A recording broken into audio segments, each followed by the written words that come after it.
Hello guys, welcome to my mini vlog. అంటే కొంచెం late అయిందిలేండి. ఈరోజు మేము 5వ శక్తి పీఠం అయిన అలంపూర్ జోగులాంబ దగ్గరికి వచ్చాము. ఇక్కడ అమ్మవారి పైపళ్ళు పడ్డాయి. మేము దసరా టైంకి వెళ్ళాం కాబట్టి అప్పుడు అక్కడ వాళ్ళు డప్పులు కొట్టుకుంటూ పసుపు కుంకుమ నీళ్లు చల్లుకుంటూ అమ్మవారిని ఊరేగిస్తున్నారు. ఇదే అమ్మవారి గుడి. ఇది ఎంట్రన్స్. దీనికి ఎదురుగానే అమ్మవారి గర్భగుడి ఉంటుంది. ఇక్కడ జోగులాంబ అమ్మవారు, నవబ్రహ్మేశ్వర క్షేత్రాలు కాకుండా ఇలా చిన్న చిన్న గుళ్ళు చాలా ఉన్నాయి. ఇది బాలబ్రహ్మేశ్వర స్వామి గుడి.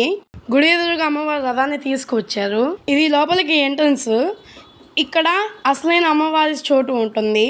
ఈ గుడిని కూల్చేయడంతో ప్రస్తుతం ఉన్న చోట స్థాపించారు. ఇక్కడ ఏం రాసిందో తెలిస్తే కామెంట్ చేయండి. ఇప్పుడు మిగతా బ్రహ్మేశ్వర క్షేత్రాలు చూద్దాం రండి. ఇక్కడ ఒక్కొక్క గోపురం ఒక్కొక్క బ్రహ్మేశ్వర క్షేత్రం. ఇక్కడ మరకతమణి లింగం కూడా ఉంది. వీటిలో 4-5 గుళ్ళు ఒకే చోట ఉంటాయి. ఇక్కడ ఒక ఆర్కియాలజీ మ్యూజియం కూడా ఉంది. ఇదైతే చాలా బాగుంది. టెంపుల్ పక్కనే తుంగభద్ర నది ఉంది. ఇక్కడ బోటింగ్ కూడా చేయొచ్చు. ఈ నది చాలా అందంగా ఉంది. Bye guys.